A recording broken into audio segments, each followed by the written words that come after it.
ओम नमो भगवते वासुदेवाय नमः। आज हम बात करेंगे पितृ विसर्जनी अमावस्या के बारे में। पितृ विसर्जनी अमावस्या का महत्व क्या होता है, इस पूजन विधि से पितरों को हमें विदाई करनी चाहिए, तो आज हम इसी टॉपिक पर बात करेंगे।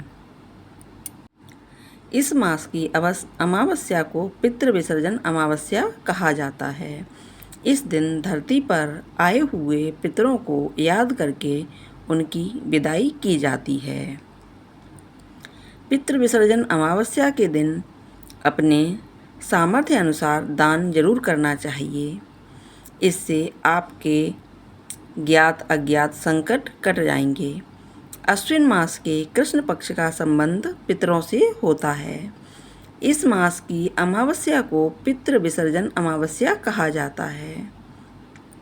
इस दिन धरती पर आए हुए पितरों को याद करके उनकी विदाई की जाती है। अगर पूरे पितृपक्ष में अपने पितरों को याद न किया हो तो केवल अमावस्या को उन्हें याद करके दान करने से और निर्धनों को भोजन कराने से पितरों को शांति मिलती है। इस दिन दान करने का फल अनमोल होता है। साथ ही इस दिन राहु से संबंधित तमाम बाधाओं से मुक्ति पाई जाती है। इस बार पितृ विसर्जन अमावस्या 2 अक्टूबर को पड़ रही है। आइए अब हम जानते हैं कि श्राद्ध पक्ष की कथा क्या होती है, यानी कि पितृ विसर्जनी अमावस्या की कथा हम आपको सुनाएंगे। श्राद्ध पक्ष में सर्वपितृ अमावस्या का बहुत ही महत्व है। यह पितरों को विदा करने की अंतिम तिथि है।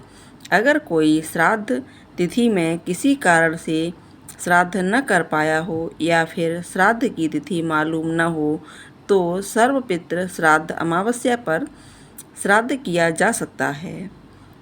इस तिथि के महत्व की पौराणिक कथा क्या है, आइए जानते हैं।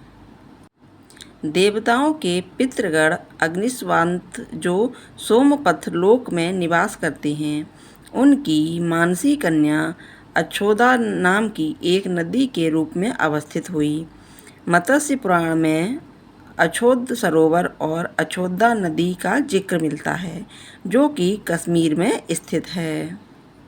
एक बार अक्षोदा ने 1000 वर्ष तक तपस्या की, जिससे प्रसन्न होकर देवताओं के पितृगण अग्निस्वात और बहर्षिपद अपने अन्य पितृगण अमावस्या के साथ अक्षोदा को वरदान देने के लिए अश्विन अमावस्या के दिन उपस्थित हुए। उन्होंने अक्षोदा से कहा कि हे पुत्री, हम सभी तुम्हारी तपस्या से अति प्रसन्न हैं, इसलिए जो चाहो वर मांग लो। लेकिन अक्षोदा ने अपने पितरों की तरफ ध्यान नहीं दिया और वह अति तेजस्वी पितृ अमावस्या को अपलक निहारती रही। पितरों के बार बार कहने पर उसने कहा, हे भगवान, क्या आप मुझे सचमुच वरदान देना चाहते हैं? इस पर तेजस्वी पितृ अमावस्या ने कहा, हे अक्षोदा, वरदान पर तुम्हारा अधिकार है, इसलिए निसंकोच कहो। अक्षोदा ने कहा, भगवान, यदि आप मुझे वरदान देना ही चाहते हैं तो मैं तत्क्षण आपके साथ रमण कर आनंद लेना चाहती हूँ। अक्षोदा के इस तरह के कहने पर सभी पितृ क्रोधित हो गए। उन्होंने अक्षोदा को श्राप दिया कि वह पितृलोक से पतित होकर पृथ्वीलोक पर जाएगी। पितरों के इस तरह श्राप दिए जाने पर अक्षोदा पितरों के पैरों में गिरकर रोने लगी। इस पर पितरों को दया आ गई। उन्होंने कहा कि अक्षोदा, तुम पतित योनि में श्राप मिलने के कारण मत्स्य कन्या के रूप में जन्म लोगी। पितरों ने कहा कि भगवान, ब्रह्मा के वंशज महर्षि पाराशर तुम्हें पति के रूप में प्राप्त होंगे। तुम्हारे गर्भ से भगवान व्यास जन्म लेंगे। उसके उपरांत भी अन्य दिव्य वंशों में जन्म लेते हुए तुम श्राप मुक्त होकर पुनः पितृलोक में वापस आ जाओगी। पितरों के इस तरह कहे जाने पर अक्षोदा शांत हुई। अमावस्या के ब्रह्मचर्य और धैर्य की सभी पितरों ने सराहना की एवं वरदान दिया कि यह अमावस्या की तिथि अमावस्या के नाम से जानी जाएगी। जो प्राणी किसी भी दिन श्राद्ध न कर पाए वह केवल अमावस्या के दिन श्राद्ध तर्पण करके सभी बीते 14 दिनों का पुण्य प्राप्त करते हैं, अपने पितरों को तृप्त कर सकते हैं। तभी से प्रत्येक माह की अमावस्या तिथि को सर्वाधिक महत्व दिया जाता है और यह तिथि सर्वपितृ श्राद्ध के रूप में भी मनाई जाती है। उसी पाप के प्रायश्चित हेतु कालांतर में यही अक्षोदा महर्षि पाराशर की पत्नी एवं वेद व्यास की माता सत्यवती बनी थी। तत्पश्चात समुद्र के अंशभूत शांतनु की पत्नी हुई और 2 पुत्र चितांगद तथा विचित्र वीर्य को जन्म दिया था। इन्हीं के नाम से कलयुग में अष्टका श्राद्ध मनाया जाता है। आइए अब जानते हैं पितृदोष कैसे दूर होता है। तो चलिए जानते हैं। हमारे धर्म में पितरों को देवतुल्य माना गया है। पितर मनुष्य के जीवन में गहरा प्रभाव डालते हैं। पितरों से हमारा संबंध जन्म जन्मांतर का होता है। पितरों से प्रत्येक मनुष्य का जीवन प्रभावित होता है। कहा जाता है कि अगर पितरों के आत्मा को शांति नहीं मिलती है तो वे हमें खुश नहीं रहने देते हैं। ऐसी स्थिति में कभी कभी हमारी कुंडली में पितृदोष भी आ जाते हैं। ऐसे में पितरों पूर्वजों को खुश करना बेहद आवश्यक होता है, अन्यथा घर की सुख शांति प्रभावित होती है और बनते हुए काम भी बिगड़ने लगते हैं। इसके लिए शास्त्रों में पितृदोष के कुछ उपाय भी बताए गए हैं। पितृदोष पूजा अमावस्या या फिर पितृपक्ष में कभी भी कराई जा सकती है। तो चलिए जानते हैं पितृदोष क्या है, पितृदोष पूजा का लाभ और महत्व क्या होता है। पितृदोष 2 शब्दों से मिलकर बना है, पितृ प्लस दोष। आसान शब्दों में कहें तो यदि हमारे पूर्वजों की आत्मा शांत नहीं होती है तो हमारे जीवन में भी बाधा आती है। ऐसा जब होता है जब हमारे पितरों की आत्मा को मोक्ष की प्राप्ति नहीं होती है।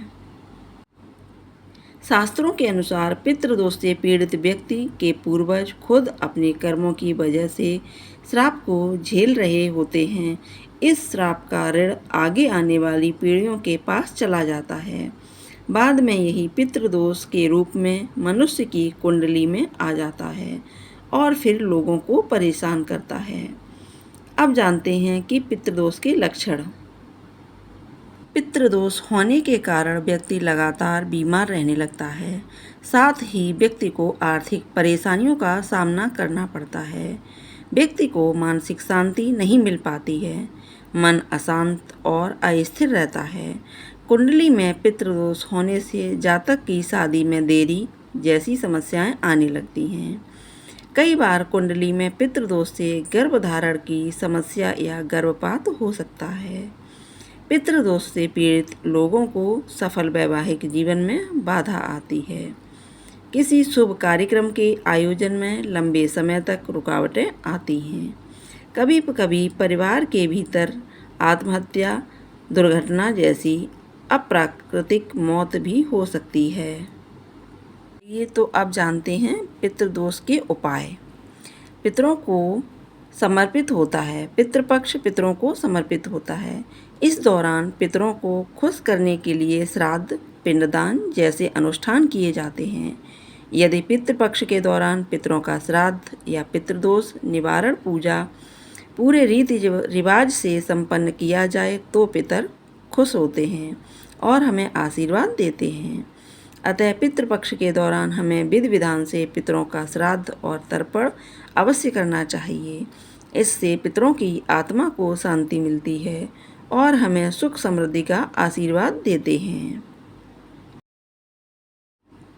तो दोस्तों, आपको यह जानकारी अच्छी लगी हो तो वीडियो को लाइक कीजिएगा, शेयर कीजिएगा, चैनल को सब्सक्राइब करके बेल आइकन को दबा दीजिएगा ताकि इसी तरह की महत्वपूर्ण जानकारी आपके पास सबसे पहले पहुंचती रहे। इसके लिए बेल आइकन को अवश्य दबा दीजिएगा।